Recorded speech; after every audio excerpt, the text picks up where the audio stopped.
वृद्धावस्था के कारण उसका रूप बिगड़ गया, बुद्धि कमजोर हो गई, शरीर रोगी हो गया, अग्नि मंद पड़ गई, पुरुषार्थ और भोजन दोनों कम हो गए, बस घोर चिंता।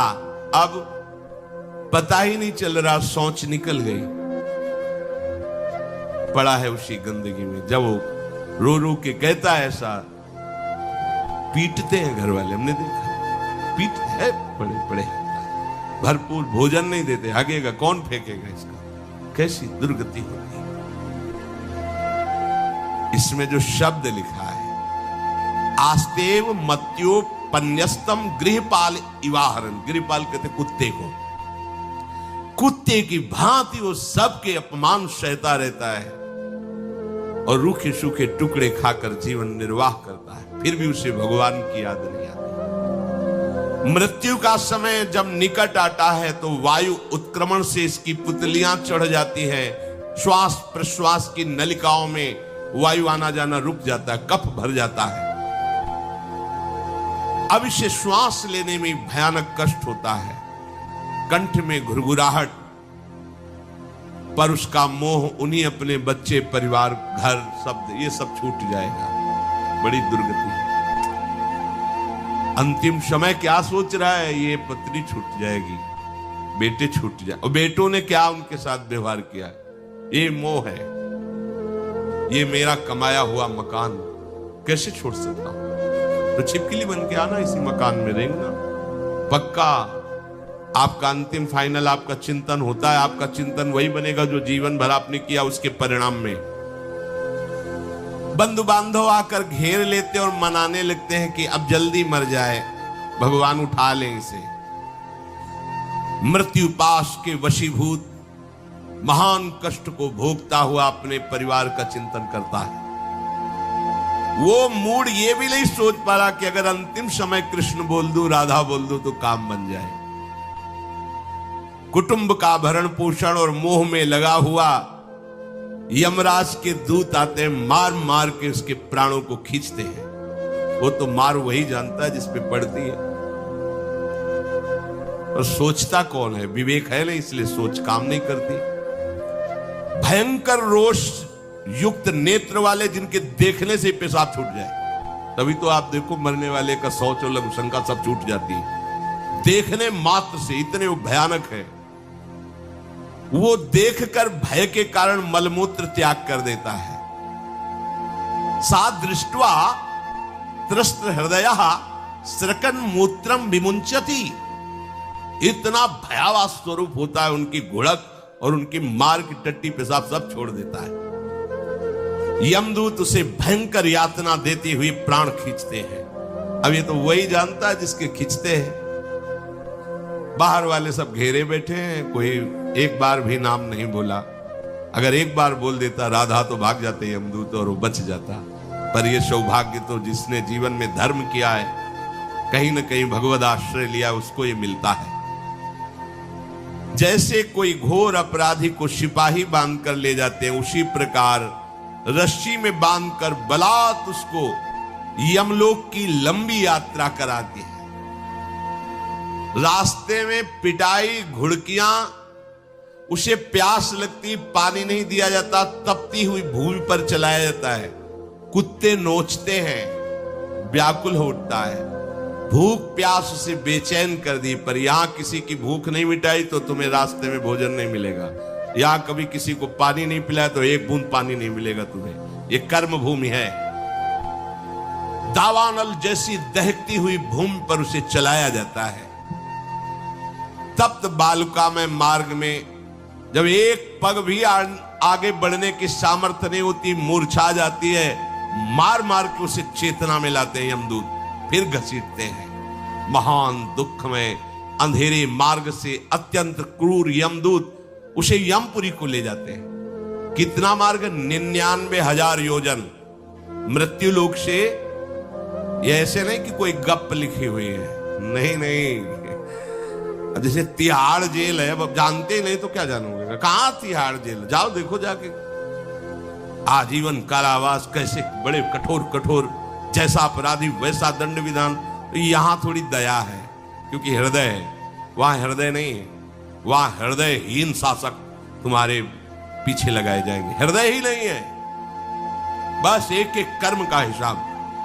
जब हमने पढ़ा था पहली बार तो होश उड़ गए थे। जो यहां दूसरे का मांस खाते हैं ना, कोलू में पेरे जाते, कोलू जैसे गन्ना नहीं पेरा जाता, लगा दिया कोलू में पेरे जाते। मरना है नहीं, सोचो कितना कष्ट।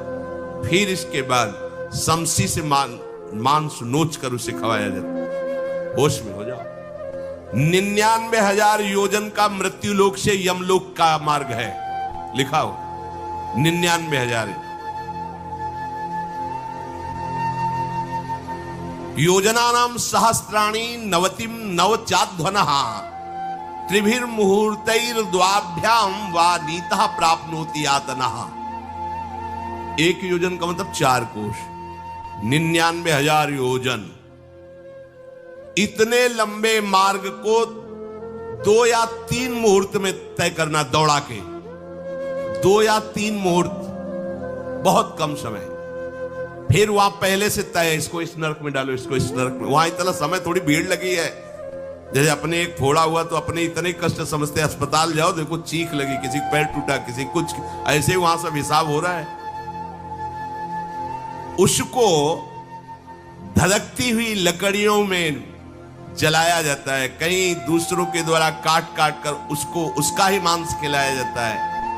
यमपुरी के कुत्तों के भयानक दांत होते हैं, जिंदा, अब मरना है नहीं, वहां भयानक गिद्धों के द्वारा आते खींची जाती है। यहां सांप बिच्छू डांस जिसको मारा है, वहां भयंकर रूप रखकर उसका खून पीते हैं। हिसाब है बहुत होश में। यहां तुम किसी के शरीर को काट दो तो मर जाएगा, वहां ऐसा नहीं होता, वहां बार बार काटा जाएगा, मरोगे नहीं, पीड़ा वैसे ही होगी। बड़े भयानक कष्टों को भोगता है, तामिस्त अंध तामिस्त रौरव आदि नरकों को भोगता है। हे माता, भगवान कपिल देव जी कहते हैं, जो पुण्य आत्मा लोग होते हैं स्वर्ग आदि में जाकर पुण्य भोगते हैं, लेकिन दोनों को फिर गिरना होता है, क्योंकि वो भगवान का भजन नहीं किए, इसलिए पुण्य भोग कर मृत्यु लोक आते हैं, वो पाप भोग कर नरक से मृत्यु लोक आते हैं। माता जब उनके भोग संपन्न होते हैं नरक आदि के, अब वो जन्म लेते हैं। फिर यहां ध्यान से सुनना, जब जीव को मनुष्य शरीर में जन्म लेना होता है तो प्रकृति में वर्षा के साथ आता है, प्रकृति में वर्षा के साथ आया, और फसल में मूली गाजर गेहूं अन्न, इनमें वो जीव प्रवेश करता है और उसे माता पिता दोनों पाते हैं। तो सप्तम धातु वीर के रूप में परिणित होता है जीव। वो वीर कण के रूप में माता के उदर में जब प्रवेश करता है तो एक रात्रि में मां का और पिता का, दोनों का वो जो वीर मिलता है, उस रज और वीर के मिलने से एक कलल सा बनता है। 5 रात्रि व्यतीत होने के बाद एक बुदबुदा सा बनता है। 10 रात्रि व्यतीत होने के बाद एक बेर की सी आकृति होती है।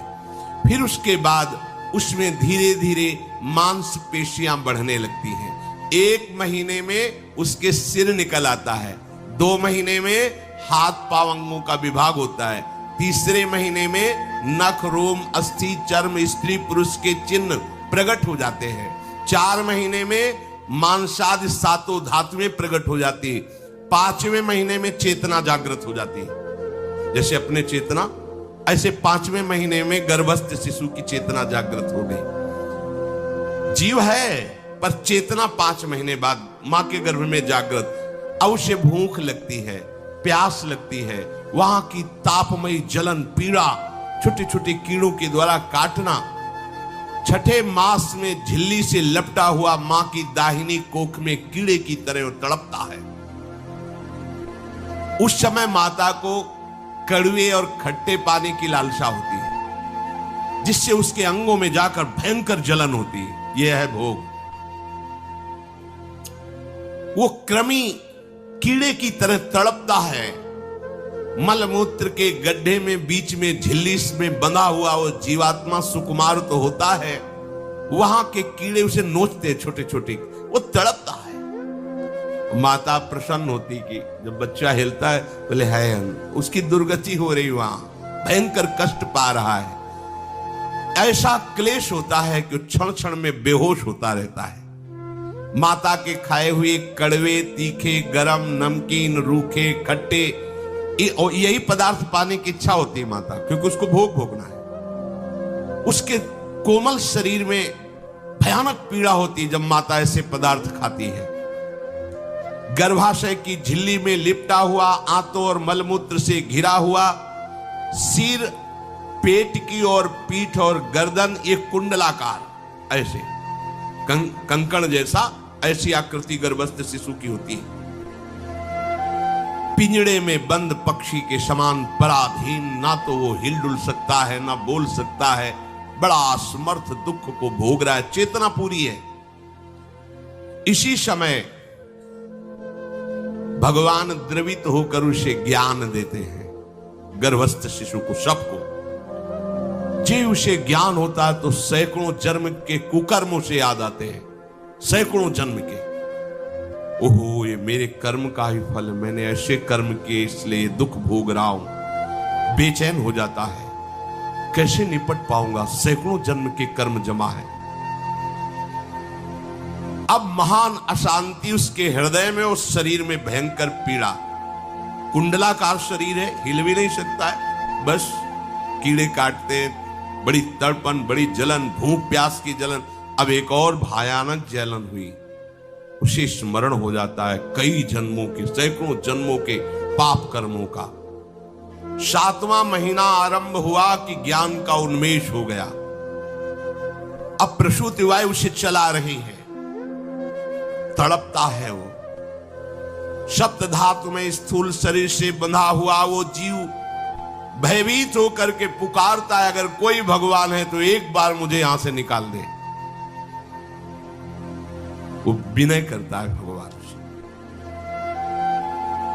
कोई अगर भगवान है जिसने मुझे इस बंधन में डाला है, एक बार निकाल दे, यहां से जाके केवल भजन करूंगा। जीव कहता, जंतुरुवाच तस्योपशन्नमवितुम जगदिच्छयात् नाना तनोर्भुवि चलच्चरणारविंदम सोहम ब्रजामि शरणम रकुतो भयम में एने दृशी गतिरदर्श सतोनुरूपा। हे प्रभु, मैं बड़ा अधम हूं। ये ज्ञान भगवान की तरफ से गर्भस्थ शिशु को होता है। देखो, स्वयं वो इतना कष्ट पा रहा है, फिर जब आप गर्भ हत्या करते हैं तो आपका पाप कितना बड़ा होगा, सोचो। सब माताओं से विनय है, संयम से रहो, सावधान रहो। ये हत्या ऐसी नहीं कि तुम्हारे दान पुण्य से क्षमा हो जाएगी।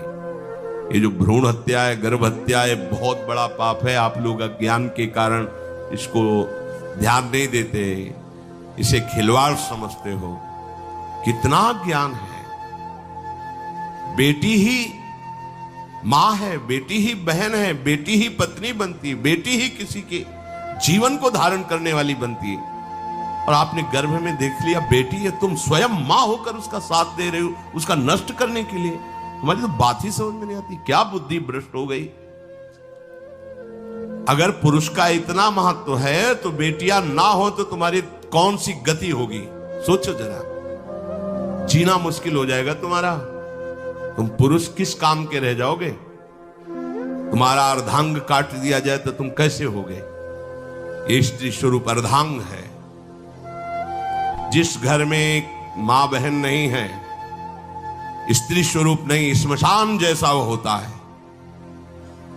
ध्यान दीजिए, ये बहुत बड़ी गलती है जो अपनी बेटियों की हत्या करते हैं। ये वो पाप है जो अक्षम्य अपराध है। स्त्री हत्या करना शास्त्रों में बहुत बड़ा पाप कहा गया है। फिर वो तो बच्चा है, बिल्कुल नहीं। जिनसे हो गया है, श्रीमद् भागवत का सप्ताह मूल संस्कृत से सुनो और भगवान से प्रायश्चित प्रार्थना करो कि हे नाथ, भूल से गलती हो गई, दूसरा कोई उपाय नहीं, ध्यान से समझ लीजिए। तुम्हारे भ्रूण हत्या, गर्भ हत्या के पाप को नष्ट करने में एकमात्र श्रीमद् भागवत समर्थ है, दूसरा कोई नहीं। कोई दान पुण्य तीर्थ स्नान तुम्हें क्षमा नहीं कर पाएगा। यह ऐसा महापाप है। अगर हृदय में जलन करके और मूल संस्कृत के द्वारा पूरी 7 दिन में भागवत श्रवण की जाए नियम से, तो भागवत समर्थ है, इस हत्या के पाप से भी आपको मुक्त कर देगी। जिनके ऐसे हत्या हो गई हो करवा लो, नहीं तो बुद्धि आगे भ्रष्ट करके तुम्हें हरि गुरु से विमुख कर देगा। ये पाप ऐसा नहीं कि तुम्हें 2-4 माला घुमाने से क्षमा हो जाएगा। ये महत अपराध है। सबकी समझ में नहीं आता, समझ जाओ, नहीं तो आप जहां भी हो वहीं से भ्रष्ट कर देगा। ये अपराध नष्ट नहीं होगा, श्रीमद् भागवत की कृपा से नष्ट हो जाएगा। यह हमें बहुत विश्वास है। श्रीमद् भागवत साप्ताहिकी ये है ही महामहिम।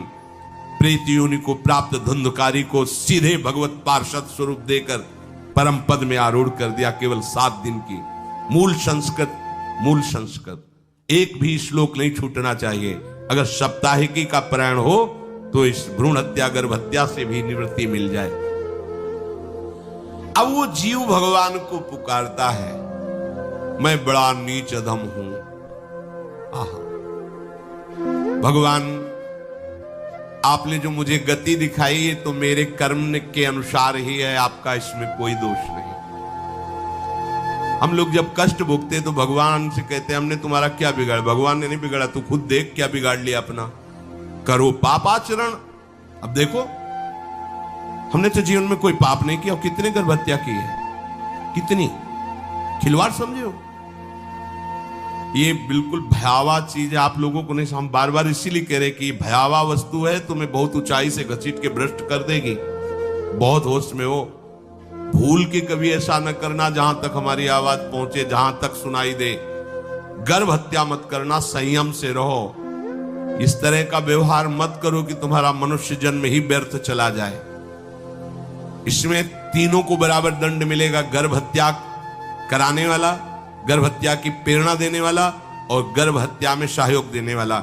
जो औषधि डॉक्टर या जो भी, तीनों को दुर्गति होगी। माता, पिता, प्रेरक और कर्ता। ऐसा नहीं कि आप डॉक्टर हो तो आपको गर्भ हत्या करने का अधिकार नहीं। आप डॉक्टर हो दूसरे के शरीर को स्वस्थ करके निरोग करने के लिए, हत्या करने के लिए नहीं। कोई भी हमारा संविधान ऐसा आदेश नहीं करता कि आप गर्भ हत्या कर दो। ना भागवतिक और ना भारतीय संविधान ऐसा संविधान आदेश नहीं करता। अब वो जीव कह रहा है कि प्रभु मेरे योग्य ही है, आपने जो मुझे दंड दिया है। मैंने सुना है कि आपकी शरण में जो आता है आप उसकी रक्षा कर लेते हैं। आपकी जो शरण में हो जाता है वो इस भूमि पर, भारत भूमि पर, विश्व पर निर्भय विचरण करता है। कोई उसे भय नहीं प्रदान कर सकता। प्रभु, मैं इस माता के उदर में माया का रहस्य न जानने के कारण ऐसे कर्म किए कि मैं आ गया हूं। बहुत दुख पा रहा हूं। हे निर्विकार अखंड बोध स्वरूप परमात्मा, मैं बार बार नमस्कार करता हूं। प्रभु, मेरे ऊपर कृपा कर दो, एक बार इस गर्भ से निकाल दो। मैं यहां से बाहर जाकर आपका निरंतर भजन करूंगा। ये वादा करके आए हम प्रभु से सब। प्रभु ने करुणा करके हमें चांस दिया है मनुष्य शरीर। प्रभु, मैं बहुत जन्मों से इस समय स्मृति आ रही, देख रहा हूं कर्मों में भटकता रहा आपसे विमुख होकर के। ये जो मुझे अभी ज्ञान हो रहा है केवल आपकी कृपा से तत्कालिक है। तत्कालिक, एक तत्कालिक वैराग्य होता है। जैसे कथा सुनियो, मन में आया कि अब तो भजन ही करना है। ये तत्कालिक है, स्थायी नहीं है। इसे स्थायी बनाओ। प्रभु, आप अंतर्यामी हो, आप सब कुछ जान रहे हो। तीनों तापों की शांति के लिए भक्तजन आपका भजन करते हैं। मैं देहधारी होकर जीव माता के उदर में मलमूत्र से रुधिर की झिल्ली में फंसा हुआ माता की जठराग्नि के ताप से जल रहा हूं। प्रभु, एक एक क्षण में यहां विकल होकर केवल इंतजार कर रहा हूं कि किस समय मुझे यहां से निकाला जाएगा। दीन बंधु, यहां से कब मैं निकलूंगा। स्वामिन, आप बड़े दयालु हो, आप जैसे उदार प्रभु ने मुझ गर्भस्थ शिशु को ये ज्ञान दिया। हे दीन बंधु, आप अपनी कृपा से प्रसन्न हो जाइए। प्रभु एक बार निकाल दीजिए, मैं ऐसा भजन करूंगा कि दोबारा संसार के दुख में नहीं आऊंगा। कपिल भगवान कहते हैं, हे माता, वो गर्भस्थ बालक शिशु भगवान से प्रार्थना करता है, भगवान का आदेश होता है, तत्काल प्रसव वायु धक्का मारती है। जे ही प्रसव वायु धक्का मारती तो उसको ऐसा भयंकर कष्ट होता है, जैसा पीछे लिखा है कि जैसे जिंदा किसी की चमड़ी उतारी जाए, ऐसा मां के गर्भ से निकलते समय उसे कष्ट होता है। वो अत्यंत कष्ट से व्याकुल होता है। उसी समय उसका वो ज्ञान नष्ट हो जाता है जो भगवान ने दिया था। उस समय उसकी श्वास की गति रुक जाती, जैसे किसी का गला दबा दिया जाए तो कैसा लगेगा। ऐसे ही पूरी की पूरी भागवती की स्मृति नष्ट हो गई। होश आया तब देखा कि वो बाहर पड़ा हुआ है, माता के उस मलमूत्र में सना हुआ बिष्ठे की कीड़े की तरह। गर्भवास में जो दिव्य ज्ञान प्रकट हुआ था भगवान की कृपा से, वो सब नष्ट हो गया। भूमि परत भा ढाबर पानी, तिम जीवे माया लपटानी। चेतन आई तो रोने लगा, वो ज्ञान कहां गया, वो ज्ञानदाता कहां गया। वो कहता कहां कहां, बोले थाली बजाओ, बच्चा हुआ है। और वो तो रो रहा है कि कहां, वो ज्ञान कहां गया जिसके बल से मैं कह रहा था कि बाहर निकाल दो, मैं आपका भजन करूंगा। सब खत्म ज्ञान। जो लोग उसका अभिप्राय नहीं समझते, वो उत्सव मनाते हैं, बालक हुआ है, वो रो रहा है, वो कहां गया ज्ञान, कहां कहां कहां। छोटा बालक यही रोक कहता कहां। अभी जो ज्ञान उत्पन्न हुआ था, जो अभी भगवान का बोध हुआ था, वो कहां गया, कहां गया। घर परिवार के लोग उसका पालन पोषण करते रहते हैं, उसमें कोई निषेध करने की शक्ति नहीं हो रही। मच्छर काट रहा है, दुख हो रहा, हटा नहीं सकता बालक। उस जीव को शिशु